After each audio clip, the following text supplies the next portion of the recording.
Greetings and welcome to a Friday the 13th episode of the Big Deep Podcast. Before I bring in today's special guest, please subscribe, like, share the Spunky Spectrum Sports YouTube page. Usually we talk about sports, but today we're going to do things a little different. For anybody who lives in particularly Southwest Florida, whether it be Captiva, Punta Gorda, Arcadia, or somewhere in Southwest Florida, Friday, August 13th, 2004 is a day that will be etched in stone forever because that's where Hurricane Charley came to Florida. Yes, has it really been 17 years since Charley came? Sure hasn't felt like 17 years, but today, actually, within like an hour on this day in 2004, Charley began decimating Southwest Florida, first hitting Captiva and the Barrier Islands, then hitting Punta Gorda before hitting Arcadia, even making landfalls near Orlando and Daytona. And it's a storm that we will not soon forget. And joining me is a fellow who witnessed Charley's fury in Punta Gorda, Scott Keeler. Scott was a photojournalist with the Tampa Bay Times and witnessed Charley's wrath in Punta Gorda. Scott, Friday the 13th is always edge in history for you, right? Yes, it is. Forever. Etched in my mind. Yeah, so before Charley, how many storms had you seen in person or covered? Well, I worked for the Times for 34 years in all different offices in Tampa Bay. And I think if you throw in the tropical storms, I covered about 20 storms total, about 3 or 4 major hurricanes, and I got caught in one, Charley, right in the eye wall. Yep. Yeah, so let's just say that week, were you originally positioned in Punta Gorda, or where were you actually positioned? Because you were not originally assigned to Charlotte County. No, I was, my newsroom, news editors sent myself and a reporter down to Fort Myers in Lee County, and we had dinner. And I remember distinctly, we had dinner in a Mexican restaurant. And when we finished up, my phone rang. I had a flip phone back in those days. And the editor said, hey, we want you to move up. We've got you a room in Punta Gorda in the Holiday Inn on Charlotte Harbor. And we want you and the reporter to hang out there for the night. You're going to be kind of like the southern flank of coverage for us, because they thought at that time that Hurricane Charley, was going to hit the Tampa Bay area or north. So we thought, okay, that's fine. So we got in our cars and drove up to Punta Gorda, and the room was there waiting for us. We had a nice room on Charlotte Harbor up on the second floor with a balcony, and the reporter and I had a bourbon or two and a cigar, and we thought, wow, this is the life. Fantastic. And we'll be the, kind of the cleanup guys on the southern end of the storm. And we went to bed and woke up the next morning, and we went to breakfast at the International House of Pancakes in Punta Gorda, and we walked in, and the place was full of linemen from, it was called Pikes, I think, line company. And they were there, and they were going to head to Tampa to kind of supplement Duke Energy. I think it was Duke Energy then, for, power outages and stuff. So we had our breakfast. We just kind of hung out and relaxed. And we drove back to the Holiday Inn, and we got into the parking lot. And that's when we knew the first indication that something was wrong, because the Punta Gorda, I think it was the Punta Gorda cops or the Charlotte County Sheriff's Department, guy was in his cruiser with a bullhorn telling people they had to evacuate. And I said to the reporter, what the heck is going on here? So we went over to the police officer and he goes, the storm is starting to turn towards here. So we're telling people to get out of here. And so the reporter and I, we're starting to panic a little bit. And we are thinking, well, where do we go? This may be like the center of it all. So the reporter said, hey, why don't we find a place in downtown Punta Gorda to hang out? Maybe we can hide somewhere in a building or whatever. And I said, nah, I don't think that's a good idea, just to hang out on the street. We need to get a more of a secure place. So we went to the EOC Center in Punta Gorda. And when we got there, the cops, the sheriff's officers and everybody were coming out of the building like fire ants exploding out of a hive in the ground. And I was like, well, what's going on here? So we flagged down an officer and said, what's going on? And he goes, they're evacuating the EOC because they don't think it's going to hold in the storm. And I'm like, are you kidding me? And I said, where are you guys going? And he goes, we're going to Punta Gorda Airport. I guess that's the Charley County Airport.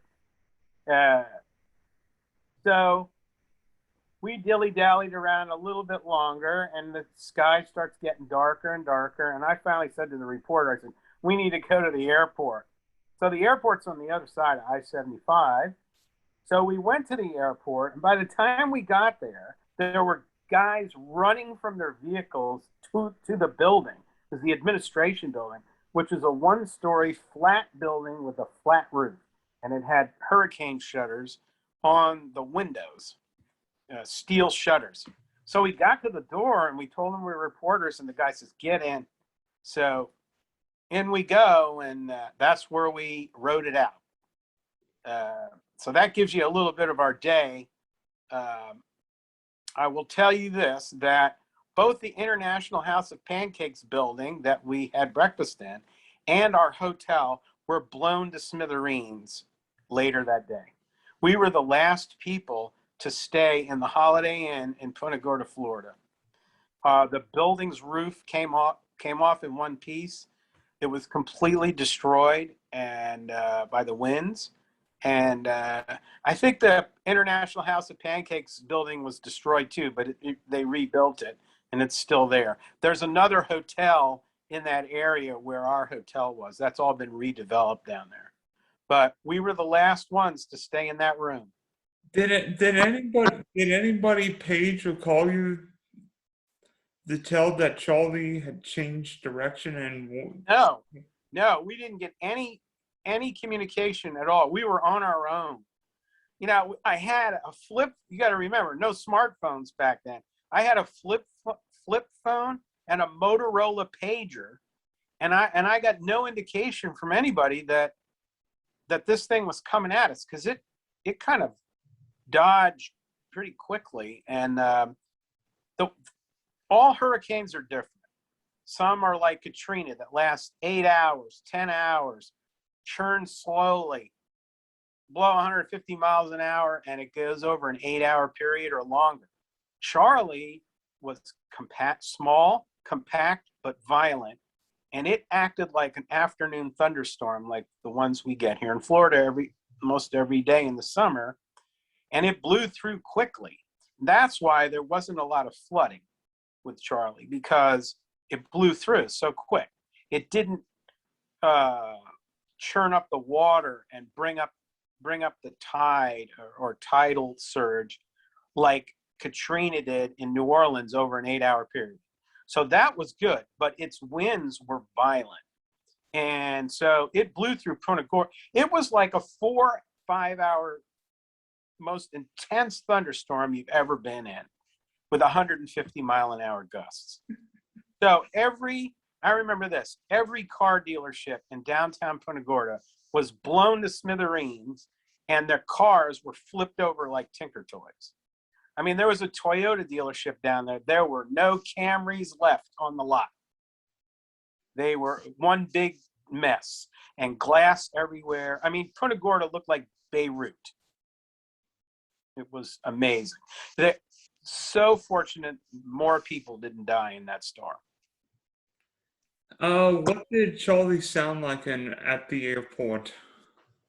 Charlie made noises I've never heard before in my life.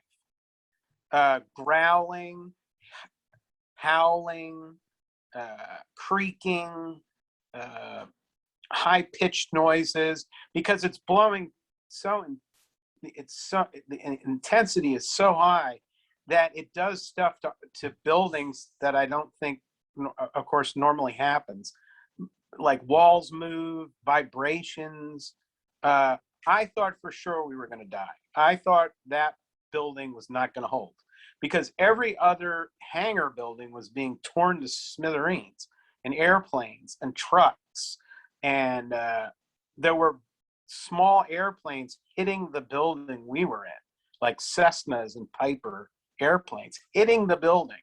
And I thought, my God, this is going to blow up. There's going to be an inferno in here.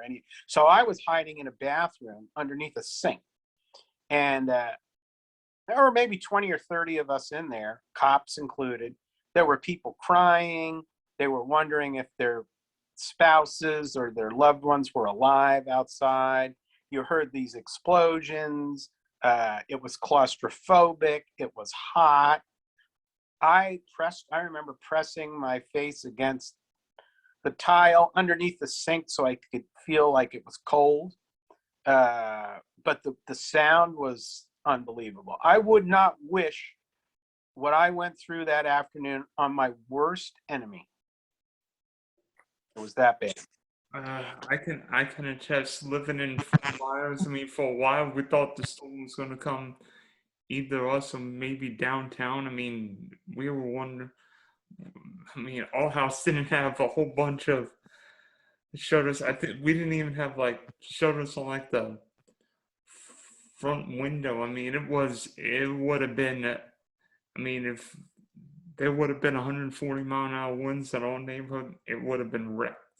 Oh yeah, once one of your windows comes in and the wind can blow in there at that speed, you're toast, because the buildings. There's one of the things that happened to us was our ears kept popping, and I said to the one guy, "What's this with our?" Like when you're landing in an airplane, and he said that those are tornadoes around. The pressure gradient inside the building and outside the building is so different that it causes your ears to pop. And he goes, that's probably because there are multiple tornadoes around. And there were tornadoes going over our building, because when you got outside, stuff was twisted in a circle. So you could tell it wasn't like the big tornadoes you see in the Wizard of Oz.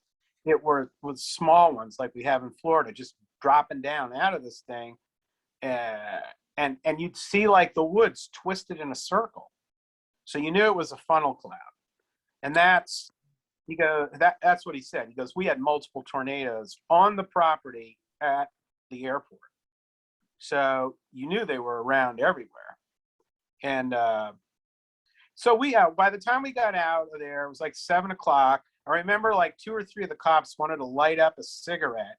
And the guy yelled at him, don't light any cigarettes, because there was aviation fuel everywhere. You could smell it. Because these airplanes were demolished, and the gas went all over the place.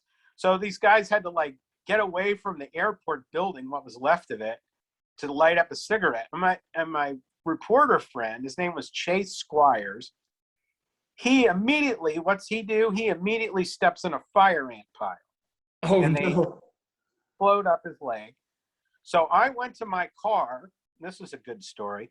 So I'm like, God, is my car still there? Because my hurricane kit was in my vehicle. It was a red SUV from Tampa International Airport. So it was there. It was still in the parking lot. But all the windows were blown out except for the windshield. The safety glass had been blown into the car. And the paint on the left-hand side of the vehicle was stripped off from the gravel in the driveway. It acted like you had stripped it. And but there was my hurricane kit in the back. So I brushed the safety glass off of it. I opened it up, and I got some aloe vera lotion. This is something you should have in your hurricane kit. And here's a tip one. Aloe vera lotion works well on insect stings, including fire ant bites. So I lathered up his leg. He had about 50 bites on his leg. And I lathered up his leg with this aloe vera lotion, which is kind of a clear, cool gel like lotion. And it worked right away. And then I said to him, are you allergic? Are you allergic to like a bee sting and he said, I don't know. And I said, okay. Then I went back there and I got a box of extra strength Benadryl and I had him take 3 of them. I said, take 3 of these tablets right now. So he did that. And he never got shortness of breath because, if you're allergic, if you get 50 bites from fire ants and you're allergic to a bee sting or anything like that, man, you're going to need an EpiPen or but anyway, if you can get some Benadryl in you, that'll alleviate some of it. So as someone who has dealt with fire ants for most of my life, I want no part of those boogers. Well, and here, we want to survive a hurricane, so do they. So what do fire ants do in a flood? And there's been pictures of this. Fire ants, they ball up into a big ball so they can float outside the hive. So, everything wants to survive. Snakes, alligators, fire ants, all those good things that we have in Florida. So everybody goes into survival mode, like yourself. So 2 things. Conclusion of all of this, 2 things. 1, it's hurricane season right now. Ask yourself this. Do you have a hurricane kit ready to go right now? The answer is no. Then you need to get your butt to the store and buy yourself a nice sized container and look up whatever county you live in. I'm sure the county lists things you should have in that hurricane kit. We could list 30 things should be in there. And you should have that thing ready to go now, August 1st through Thanksgiving. You should have that kit ready to go at a moment's notice. And number 2 is, do you know an evacuation route? Say the hurricane is coming to Charlotte County, Lee County. Do you know where you're going to go? Do you know a hotel in Tallahassee to stay? Do you know a hotel in Jacksonville to stay? Do you know a hotel in Atlanta to stay? You should know. You should have them written down on a piece of paper with telephone numbers, and you should be ready to go. And you should always err on the side of caution. All right. So you leave Lee County. You say you live on Sanibel. You leave and you say, okay, I'm going to Tallahassee. You stay in a hotel in Tallahassee, and the thing all of a sudden doesn't hit Lee County, doesn't hit Sanibel. All right, so it costs you $200 or $300 for your stay and gasoline to get up there. So what? You erred on the side of caution. Would you rather be hanging out on Sanibel with a Cat 4 coming at you? Because guess what? The Lee County Sheriff's Office is not coming to save your butt. You're on your own. So rather err on the side of caution. Yeah, or if you're in not work, hanging out. And you stayed behind thinking, oh, the storm's not going to hit here, and it didn't hit me. But I know I made the right call in evacuating my place 3 feet above sea level, thinking, oh crap, Charley's going to hit here.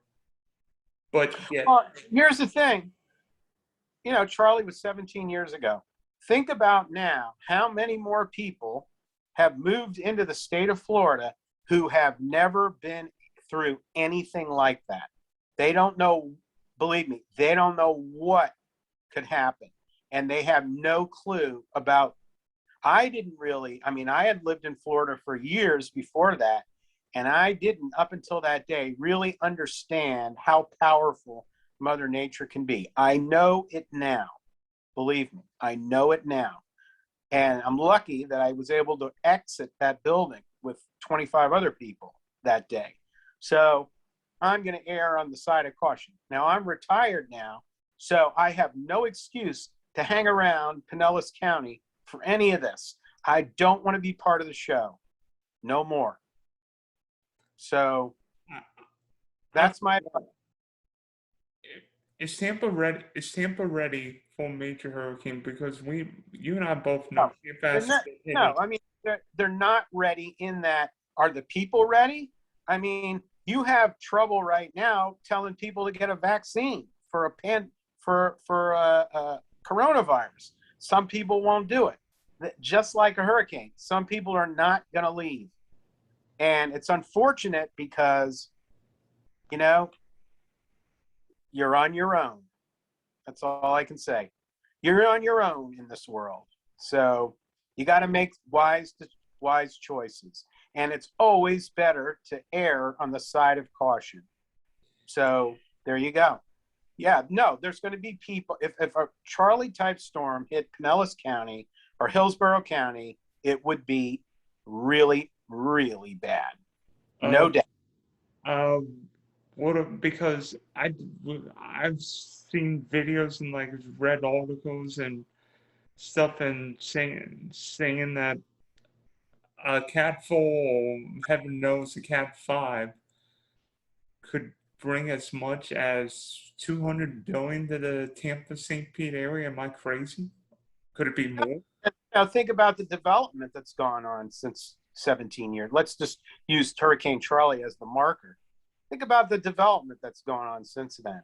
Think about the number of people that would clog the roads. I mean, there was a woman in Charley that got blown off, I believe, I-75, just one, fortunately, or unfortunately for her. She was blown off of I-75 in her car and killed. That could easily happen with clogged roads. You know, people that decide to go at the last minute and get caught in traffic jams. Oh, and let's talk about this too. Do you have extra gas cans so you have enough fuel to get out of here? I mean, that's another thing. The gasoline pumps don't work when there's no electricity, and they run out of fuel because people start hoarding it, and then all of a sudden you're trying to get out of Tampa Bay and there's no fuel, and you're in Chiefland, Florida on US 19 and there's no gas. So again, there's those type of issues. So if you leave 3 days ahead of that, when you see the storm, south of us, and you just say, I'm out of here. If I live in a condo out by St. Pete Beach, I'm getting out of here. I'm not going to risk this. If it's a huge storm. And we're coming into the period right now where you get the huge storms. 2 weeks either side of Labor Day is ground zero for me, in my mind. Now, I think maybe that our hurricane seasons can be expanding because the Gulf of Mexico is getting warmer and warmer, and the warmer it is, the more jet fuel you have to throw on the fire. So there you go. I mean, we can debate global warming all we want, but we do know that these storms are increasing in frequency and intensity. So I'm following the science. Everybody likes to live near the Gulf of Mexico. It's beautiful most of the year, but there's this 90-day period where all hell can break loose. So you got to be ready. I mean, and people are naturally procrastinate. They don't, I'll put hurricane kit. What's that? I'll put it off for another month. I'm not even going to think about that. I'm sure that goes on. And then, they panic right when, Jim Cantore on the Weather Channel says, uh-oh, Florida, you better watch out. And then everybody starts, that is not the time to run to Walmart. The time to do it is now. Well, and guess what? This weekend, we got a little tropical storm heading our way. So good time, good fire drill. Yeah, good scrimmage. Good scrimmage for, the playoffs. Where would Tampa rank on the America's highest hurricane-prone city list? Almost number one, because it had, because of the gradual shelf in the Gulf of Mexico, these storms can push tremendous amounts of water into Tampa Bay and do extensive flooding. The last one that I think did that kind of damage was 1920 or 1921. It was around that. October. Tampa was wiped out. Wiped out. There was 10 to 15 to 20 feet of water in downtown Tampa. And so the worst case scenario for Tampa Bay is a landfall hurricane just north of Clearwater, like the Tarpon Springs area, because that would put the main heavy area pushing water into Tampa Bay right off the southern Pinellas County coast. That would be a Cat 3, 4, or 5 entering Tarpon Springs would be an absolute utter disaster for Tampa Bay. No doubt. In many ways, I think Tampa and New York City are very similar because they both share continental shelves. They both have areas where it doesn't matter if you hit to the south, north, east, west side, you're going to have all kinds of surge. And I look at Tampa's got a whole bunch of oil Refinery, and MacDill Air Force Base is not that high. If you get a 20-foot surge in MacDill, that place is going to be rich. No. That place could be like what Panama City was after Michael. Yes. There would be so much water inundation in South Tampa, it would be crazy. Davis Island, all that. Tampa General Hospital sits, 2 feet, 3 feet above sea level? You'd be in big trouble. Oh, and let's throw in, just for good measure, this year, COVID. That in there. And the Delta variant. So not only will you have that, so, you want to pack everybody into a shelter, so you better have masks. And get your vaccine. Oh, gosh. So we're going to have a Cat 5 hurricane in the middle of a COVID pandemic. Mother Nature doesn't give a hoot in hell about your politics or anything else. It's going to do what it's going to do. Yeah. And everybody, good luck. So you better have your granola bars and your bottled water and your vaccine and your aloe vera lotion all in a nice kit. And make sure you have enough food to last a week or two. I can tell you, and don't forget a manual can opener, because that's how you open tuna fish cans. And forks. And I lived up for a week on tuna fish, granola bars, power bars, bottled water, brush my teeth using my side view mirror in my car. Boy Scout camp. There you go. Yeah. Yeah, and that's the thing. I have this area of a lot of different social economic groups, and so there's the potential for, unfortunately, looting and violence. Good Lord, our society is so gunned up these days that there's going to be a lot of people standing outside their home with guns. They have that, and people are going to get irritable because guess what? Air conditioning is off, so it's hotter than hell and humid. I think sometimes it's worse after the storm, because then you have guys walking around tanked up on Pabst Blue Ribbon with chainsaws. So it really turns into a Carl Hiaasen novel. Hey, at least the only good news with a hurricane is that the youngins won't be on TikTok anymore. No, there'll be no cell phone service for a couple of days. No, your phone will be useless in the disaster zone. It was during Charley. All the cell phone towers went down. Oops. So, yeah, exactly. It is a challenge, let me tell you. And it was hotter than hell, humid. Everybody was on edge. Not a pretty place to be.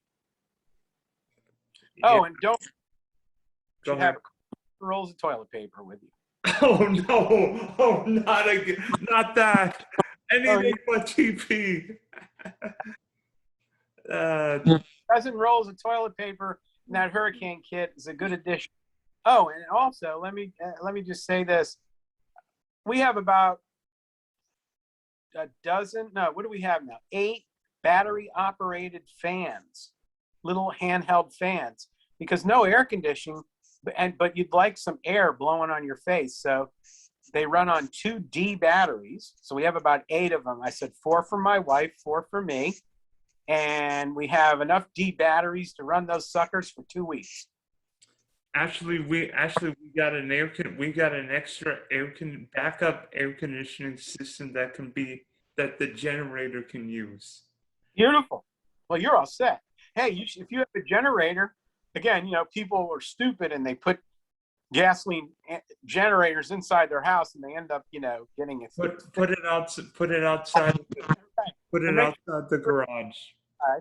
And some people will run, either a small portable air conditioning unit or the refrigerator off the generator. See, that's the other thing people forget. So you've loaded up your refrigerator from Publix or Winn-Dixie or wherever, and the power goes off. Now we got to use up all the food. Unless you've got really good ice chests, you can put some of your food in. But some people are away, and that was a problem in Punta Gorda. They lost power for a week or two, and you had all these houses with rotting food in the refrigerator. And there were actually some refrigerators, it builds up a gas in the refrigerator, and they blew up. They blew the door off, and it was disgusting. So you've got food rotting issues as well after the storm, depending on how quickly they can get the power back on. So you really need for yourself to have foods you can eat out of a can that are non-perishable. Like I always kid, I said, a good thing to have is the little cans of chocolate pudding. They're in a tin can, you pull the top off. Stuff like that doesn't go bad. Pet milk, beef jerky, all that kind of stuff that you can live on. Little peaches that don't need to be in containers, that don't need to be refrigerated, that you can eat. Because, guess what? All the grocery stores are closed because they don't have any refrigeration. So you really have to think of it as kind of, like Armageddon in a way, temporary Armageddon. And that what am I going to do to survive, say, for 2 weeks without any power? Unless you're completely out of the area and you just take a 2-week vacation and, you don't have to come back. Now, hopefully you don't have anything left in your refrigerator that's going to spoil.